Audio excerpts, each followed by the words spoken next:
Everyone, Hannah here for week 6. You are almost done. Yay. All right. So, I'm going to try and make this as short and sweet as possible. Today, we're going to be talking about contemporary theory and praxis. So, you're going to get some readings and some videos from Patricia Hill Collins and Kimberly Crenshaw, who are the founders of intersectionality theory.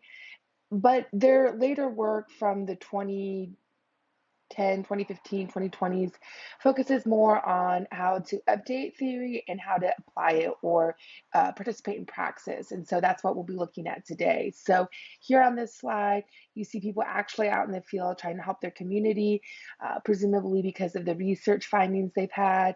You see, reading is an important part of the praxis process, and then writing up your research especially for a lay audience, so that other people can use what you've learned through your research to make the community better.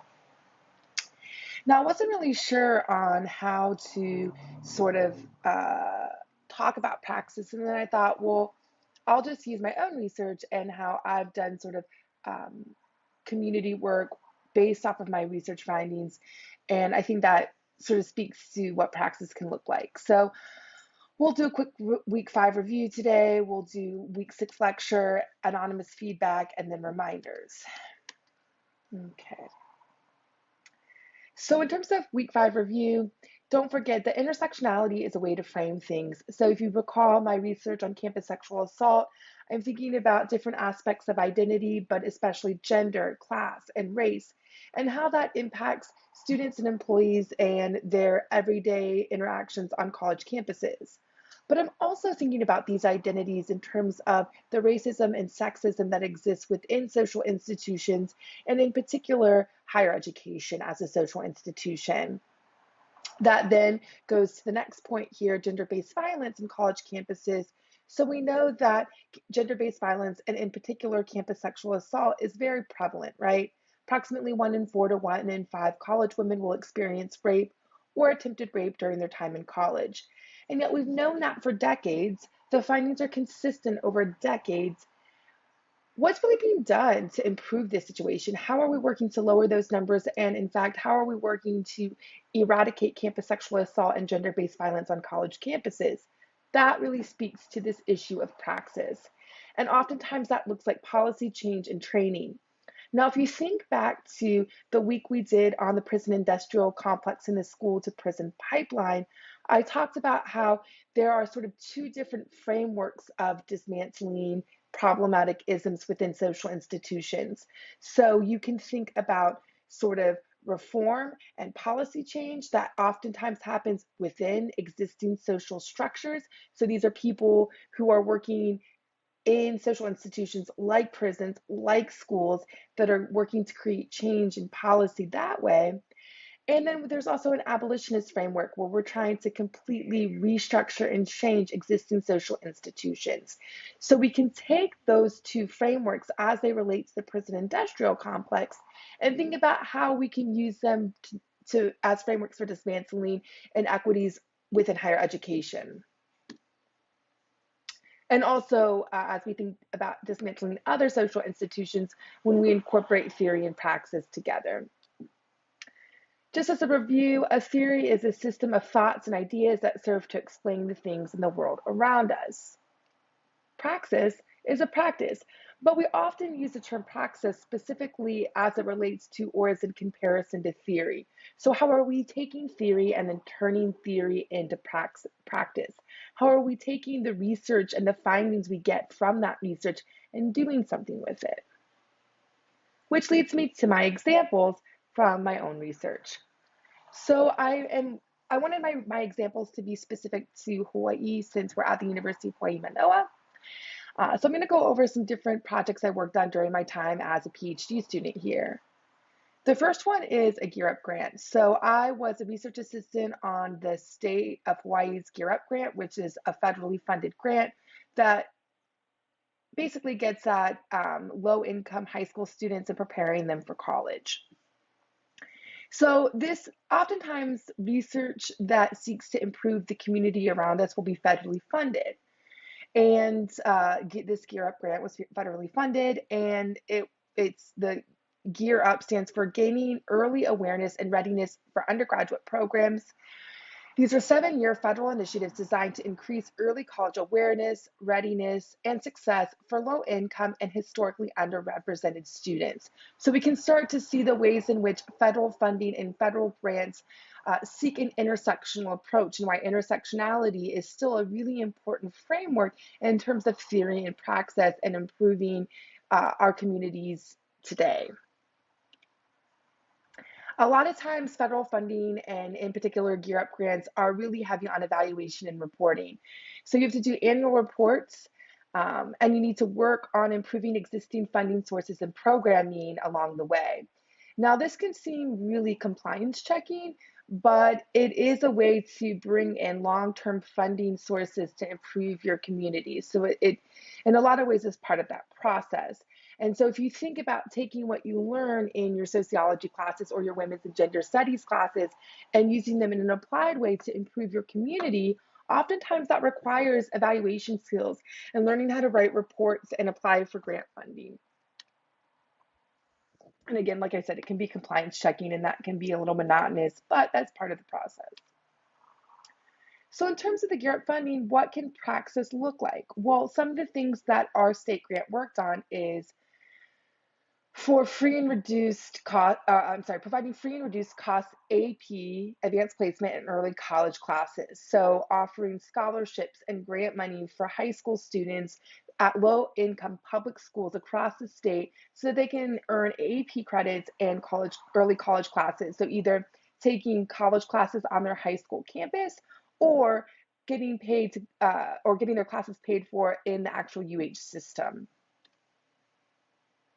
Additionally, we advocated for policy that makes higher education more accessible. And so that can look like not having students, but especially low income state students, having them not submit ACT and SAT scores in order to be admitted into college. We now know from research that this is a huge barrier, but it is especially a barrier for low income students. Offering free and reduced cost college.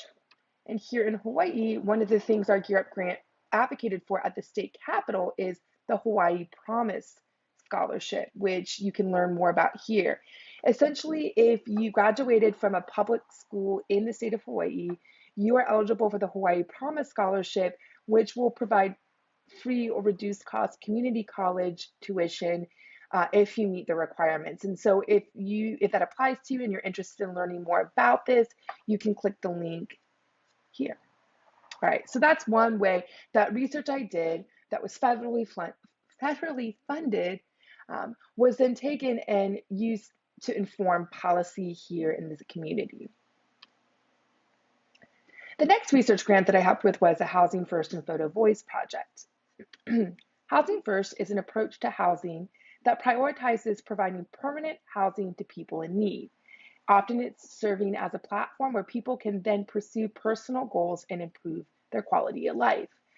So essentially, Housing First is just that. If you give people who don't have housing a house, an apartment, without having any sort of prerequisites like mental health, seeking mental health services, getting clean and sober, attending rehab, things like that. If you just give them housing and provide optional wraparound holistic social services like mental health services and substance abuse services, actually they'll seek those optional services out once they have steady and consistent housing. And we've known for decades now that this is actually quite effective in helping individuals who have been living on the streets and sort of having a higher quality of life overall. Oftentimes, when we think about photo voice, we couch it as part of a larger body of research called participatory action research. This is an approach to research where we're emphasizing participation and action by members of the communities affected by the research. So it seeks to understand the world by trying to change it collaboratively in following reflection.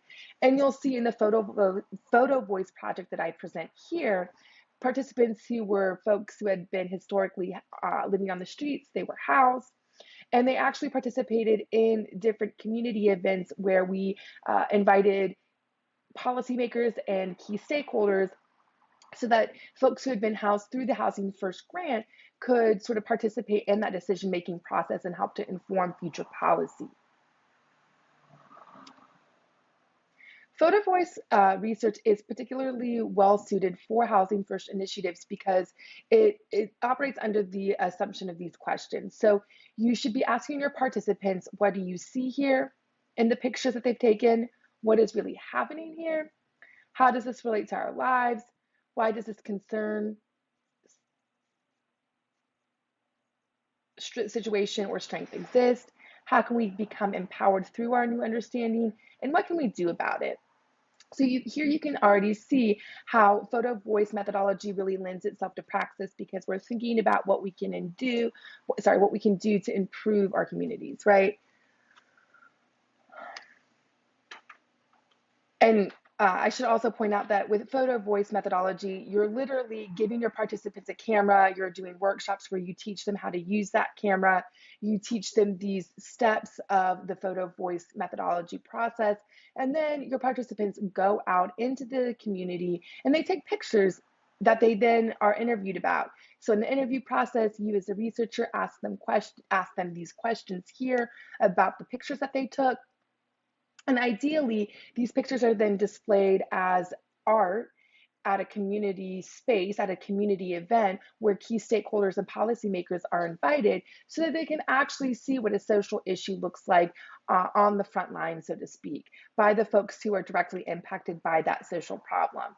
And so oftentimes this is folks who are a part of the houseless community historically. So again, what does this look like in praxis? Well, here in Hawaii, here is data from the the state of Hawaii's Housing First grant that I participated on. This is the picture. It was taken in Chinatown. Obviously, it was before the pandemic. And the participant who took this picture said, referring to the picture, it's showing the different mix between the whites and the Asians and the tourists and what's happening in Hawaii. They think, meaning the tourists, oh, gee, they could get a job or they could do this. They're just tourists. They have no idea how expensive it is to live here. And the fact that people are waiting 5.5 years to get into a place, or 3.5 years or whatever, they're told when they get off the flight or the boat, don't be giving money to the homeless people because all they do is do drugs.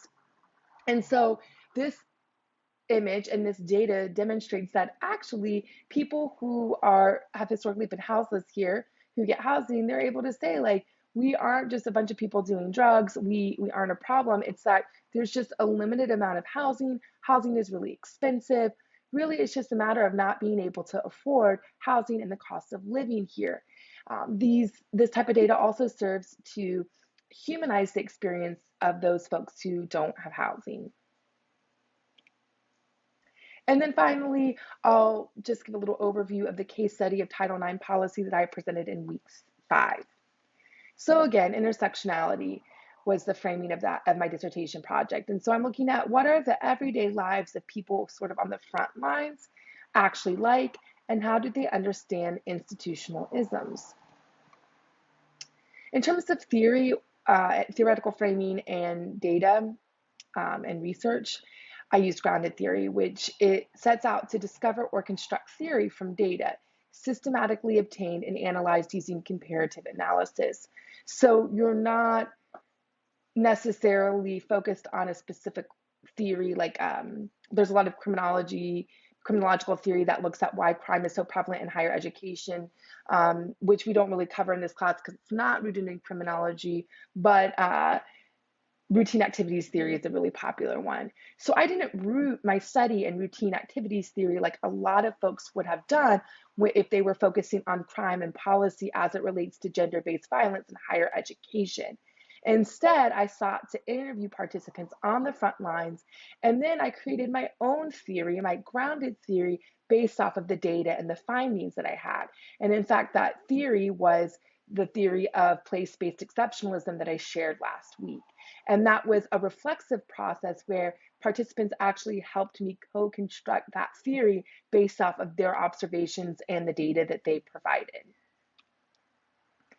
Okay, so reflexive data collection. This is working with participants as experts. So you're treating your participants as experts who understand and have very good amounts of knowledge about your topic. Having participants examine and interpret previous data during the interview process.